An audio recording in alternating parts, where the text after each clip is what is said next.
नमस्कार दोस्तों, मैं उमाकांत लखेड़ा और आज के एक और एपिसोड में आपका स्वागत है। आज जो हम एक छोटी सी चर्चा करेंगे और 7-8 मिनट के वीडियो में जो आप देखेंगे और जो आप पाएंगे कि भारत का जो निर्वाचन आयोग ऐसे मौके पर, जबकि बिहार में चुनाव प्रक्रिया चल रही है, एसआईआर हुआ, एक वोट पुनरीक्षण प्रक्रिया चली 2-2.5 महीने तक, पूरी मशीनरी उसमें झोंकी गई।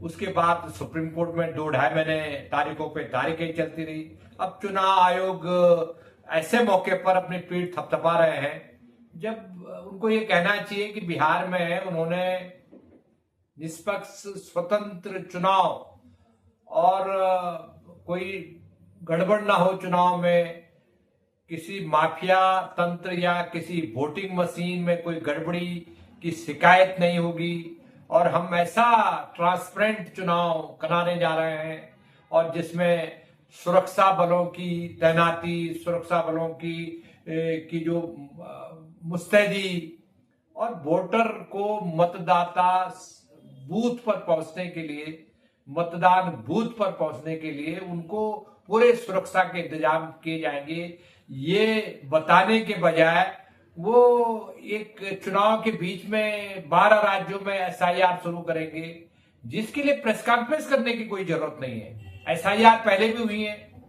अगर राज्यों में आप वोट रिवीजन शुरू कर रहे हैं तो इसमें कोई कमाल तो कुछ है नहीं।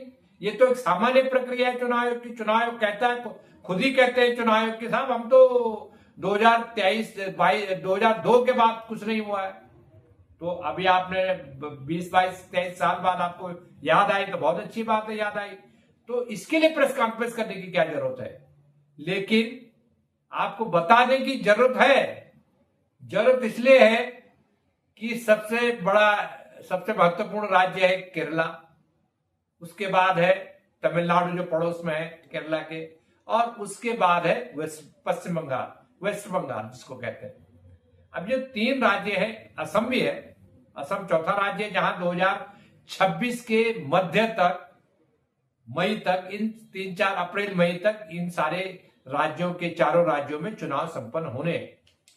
अब इलेक्शन कमीशन, चूंकि बिहार में तो ऐन मौके पर कुछ हफ्ते पहले एसआईआर शुरू कर दी थी, अब यहां क्या किया कि केरल टारगेट पे है। पूरा जोर लगा दिया भारतीय जनता पार्टी ने कि केरल में सरकार बन जाए, किसी तरह उनके लोग जीत जाए।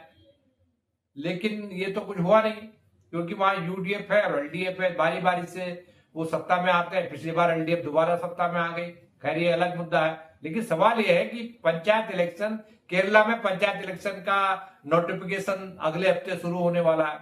अब शुरू होने वाला है तो आपने कह दिया कि हम एसआईआर शुरू करेंगे, तो पंचायत इलेक्शन के कुछ घंटे पहले, पंचायत इलेक्शन के नोटिफिकेशन के 4 रोज पहले या 5 रोज पहले आप एसआईआर की घोषणा कर रहे हैं और कह रहे हैं तत्काल लागू हो जाएगा। भाई एसआईआर में जो कर्मचारी होते हैं, जो बीएलओ होते हैं, वो तो राज्यों के कर्मचारी होते हैं, वो तो पार्ट टाइम होते हैं। कोई स्कूल टीचर है, कोई सरकारी विभाग में बाबू है, क्लर्क है, अफसर है, उनको आप एसआईआर में ड्यूटी लगाते हैं, बस बीएलओ बनाते हैं उनको, स्कूल के टीचर भी होते हैं। तो सवाल ये है कि ये जो प्रक्रिया है पंचायत इलेक्शन की, वो भी बीएलओ वगैरह उसमें इन्वॉल्व होते हैं, और एसआईआर जो आप असेंबली इलेक्शन को टारगेट करने के लिए कर रहे हैं, ये भी आप, ये दोनों प्रक्रिया एक साथ कैसे चलेगी। पंचायत इलेक्शन पे जो फोकस राजनीतिक पार्टियों का है, तो वो राजनीतिक पार्टियां अपने बीएलओ को आपके कैसे देंगे कि आप जो है यहाँ भी असेंबली इलेक्शन के लिए जो एसआईआर कर रहे हैं वहां के लिए वो अलग आपको अलग से उपलब्ध कराएंगे अपने बीएलए जिनको कहते हैं। तो उसके बाद तमिलनाडु में चुनाव है, तमिलनाडु में भी भारतीय जनता पार्टी ने पूरी ताकत झोंक दी कि वहां वो कुछ ना कुछ करे, कुछ नक्शा बनाए ऐसा कि भारतीय जनता पार्टी को मौका लग जाए। वो भी होने रहा है। अब सबसे बड़ा महत्वपूर्ण स्टेट है पश्चिम बंगाल, जहां ममता बनर्जी तो कह चुकी है कि हम कोई एसआईआर यहाँ नहीं करेंगे, और एसआईआर जो है हमारे, अगर उन्होंने, इलेक्शन कमीशन ने कुछ चीजें थोपने की कोशिश की तो उसको हम मंजूर नहीं करेंगे, उनके शर्तों को मंजूर नहीं करेंगे। तो एक कन्फ्रंटेशन की हालत तक चुनाव आयोग को पता है। ये कोई छिपा हुआ नहीं है कि चुनाव आयोग का एजेंडा क्या है। अब चुनाव आयोग का जो असली एजेंडा है वो एजेंडा है कि वोट को गायब करना, मतदाताओं की सूचियों से खास तौर पर ऐसे वोटर को गायब करना जो भारतीय जनता पार्टी को वोट नहीं देते। तो ये एजेंडा बिहार में चालू हुआ और बिहार में कहा था कि देखिए हम तो जो घुसपैठिए हैं, जो विदेशी मतदाता हैं, आज भी ज्ञानेश कुमार जो मुख्य चुनाव आयुक्त थे उन्होंने कहा विदेशी मतदाता हैं, वो नहीं रहने चाहिए वोटर लिस्ट में। तो सवाल है कि विदेशी मतदाता 11 साल से अगर वोटर लिस्ट में बने हुए तो इसकी जवाबदेही भारत सरकार के गृह मंत्रालय की और चुनाव आयोग की नहीं है क्या?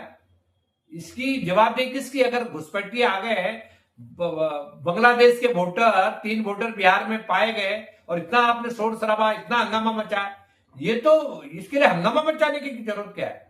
जो वोटर लिस्ट में अगर विदेशी घुसपैठिए हैं उसके लिए तो आपकी ग्रास रूट की मशीनरी पर्याप्त है और ये प्रक्रिया है उसकी कि विदेशी वोटर की पहचान करना, लोकल पुलिस है, थाने है, लोकल जो बीएलओज हैं, आप घर घर जाकर के जब जांच करते हैं तो ये एक बड़ा मुद्दा है कि इलेक्शन कमीशन, किसी की समझ में नहीं आया कि इलेक्शन कमीशन ऐसे मौके पर, जबकि इलेक्शन कमीशन को बिहार पर फोकस करना चाहिए था, बिहार में अपनी गाइडलाइन करनी चाहिए थी। अब इलेक्शन कमीशन इस तरह का अपने को दिखाने की कोशिश कर रहा है कि नहीं साहब वो तो बहुत जो एसआईआर हमने बिहार में लागू किया, देखिए वो सक्सेसफुल रहा और अब हमें हथियार मिल गया, अब ये हथियार चलाएंगे पूरे देश में और विवादों में चीजें खड़ी होंगी और ये कहेंगे साहब हमने तो मतदाता सूची का शुद्धिकरण कर दिया।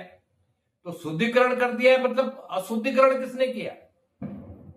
अगर शुद्धिकरण आप कर रहे हैं तो अशुद्धिकरण का ब्लेम किसको देंगे आप?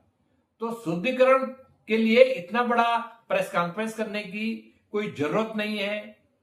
कोई आप एक नोटिफिकेशन स्टेट गवर्नमेंट के बीच में आपने सामान्य सी प्रक्रिया है और बिहार के लिए कोई मैसेज नहीं है, बिहार में निष्पक्ष और स्वतंत्र चुनाव कराने के लिए मैसेज नहीं है।